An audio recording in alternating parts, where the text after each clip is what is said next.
I juče je televizija Pink bila najgledanija komercijalna televizija u Srbiji sa učešćem od 21,3% od ukupne gledanosti svih televizijskih stanica.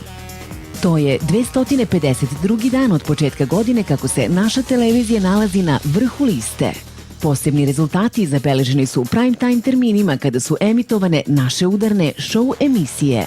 Od 21:15 do 23:30 uz televiziju Pink je bilo 30,3% gledalaca. Televiziju PST je pratilo 22%, dok je uz RTS 1 u tom periodu bilo svega 15% gledalaca. Uspehu su kumovale emisije Grand Narod pita sa 1.769.349 gledalaca i Amidži Show u kojoj je gostovao predsjednik Pink Media grupe Željko Mitrović, koju je gledao svaki treći gledalac u Srbiji, odnosno 1.349.782 gledaoca.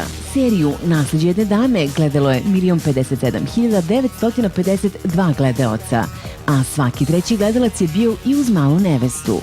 Pink, izbor građana Srbije. Hvala na poverenju.